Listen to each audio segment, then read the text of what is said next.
G'day, I'm Sam Hargreave and welcome to this online presentation for EHR214. In this presentation I will be discussing three motor learning concepts in motor skill instruction. The first concept we will look at is the concept of attention. As described by McGill, attention is preparation for and performance of motor skills are influenced by our limited capacity to select and attend to information. There are two main types of attention theories. The first type are central resource capacity theories. These theories propose that all activities must be funded by one central source of attention resource. If the resources available are big enough for multiple tasks, then those tasks will be performed effectively. If there is not enough resources for the tasks, problems in the task performance begin to arise. Kahneman's attention theory is a good example of a central resource capacity theory. The second type of attention theories are the multiple resource theories, which propose that we have a number of attention mechanisms, with each mechanism being specific to a component of skill performance. If multiple tasks share a common resource, the task can then be performed effectively simultaneously. If, however, the tasks come from the same resource pool, the performance of the tasks suffer.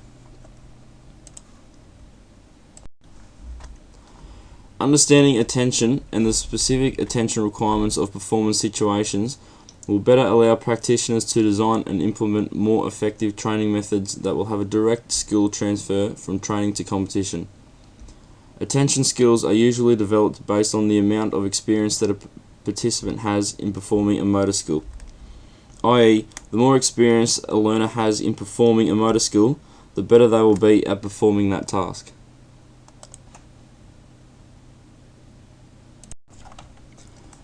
All types of learners, no matter how skilled, are able to apply this concept to training. How they apply it will be dependent on where they are at with performing a skill. If you've got a learner who is quite content with the motor skill, you won't get them to focus all their attention on executing that skill. Environmental conditions should always remain specific to the conditions of the competition. However, you won't simulate a game environment if they are not yet able to perform the movement patterns required for that skill. Tasks generally require different attentional focus depending on whether the motor skill is open or closed. Open motor skills require a broader attentional focus, whereas closed motor skills require a narrower attentional focus. This concept is appropriate to apply at all times, as long as it works towards achieving the training goals, is specific to learning phase in which the learner is at, and is specific to the sport. Now for a couple of examples as to how to apply the concept of attention to training. Coaching correct decision making and effective skill execution under pressure in Australian rules football is a perfect example of how we can apply the concept of attention to training. If the player is content with the skills required for football, that is kicking, handballing, marking, you can then introduce game simulation to training. This will require a broader attentional focus, where the player has to factor in opposing players and players of the same team and then decide what to do with the ball when they've got it. That is, kick it long, kick it short, kick it to a player, handball to a player, etc. Another good example is training to shoot a basketball under game simulation situations. Just like in a game of football, basketball players have to contend with opposing players and players on the same team during a game. They're going to have to come under the same pressure as football players, and therefore when they are shooting, they're going to have to contend with opposition players trying to stop the shot. The second concept we will be talking about is augmented feedback. McGill provides another definition of this concept, stating that augmented feedback provides information that can facilitate skill learning. Augmented feedback is feedback from an external source that enhances the task intrinsic feedback received by the performer. Augmented feedback also adds information that the performer cannot detect using his or her sensory system. There are two types of augmented feedback. They are knowledge of performance, which gives information about the movement characteristics of a task, and knowledge of results, which gives information about the outcome of the task. Furthermore, knowledge of performance can be further divided into descriptive knowledge of performance and prescriptive knowledge of performance. Descriptive knowledge of performance describes only the error made during a performance, whereas prescriptive knowledge of performance describes the error made as well as how to correct it. For this reason, prescriptive knowledge of performance feedback is quite useful for beginners. Augmented feedback can also be classified as concurrent or terminal. This relates to the timing of the feedback given, where concurrent is given during the performance and terminal is given after. Understanding this concept enables practitioners to decide the type of feedback and the frequency in which it is given.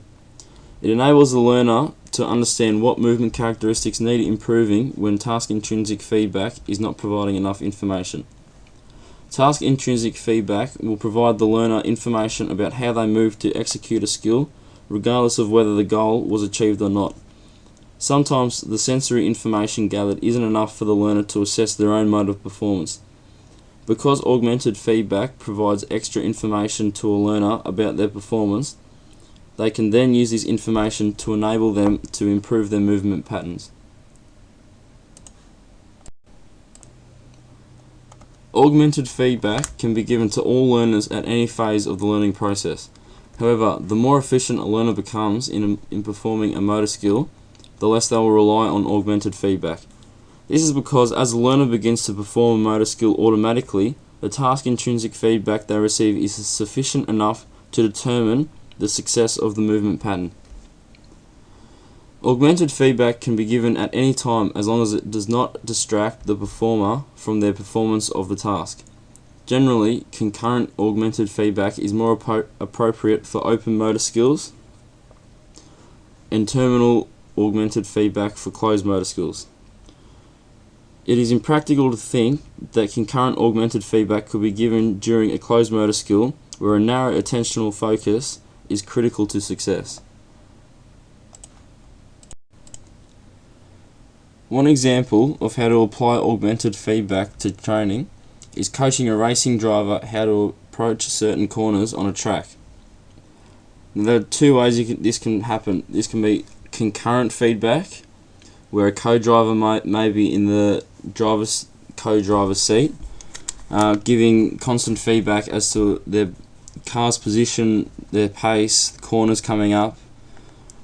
Or it could be terminal augmented feedback, where they might do a few laps, trial laps, and then they'll go back into the shed and assess how the laps have gone according to video analysis.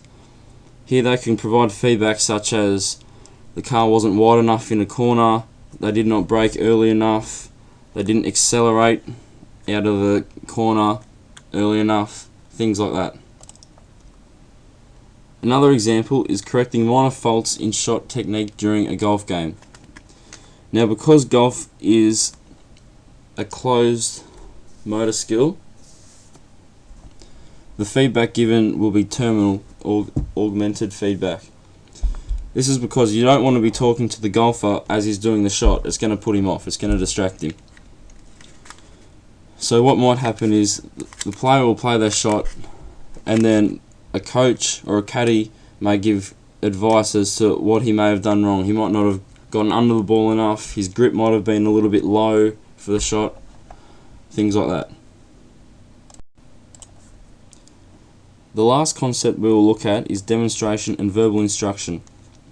McGill states that effective methods of providing instructions for helping a person to learn motor skills depend on the skills and the instructional goals. Demonstration enables learners to detect the invariable characteristics of a movement pattern that is associated with the successful performance of a motor skill. There are a couple of theories that are used to explain why this may be. Firstly, the cognitive mediation theory.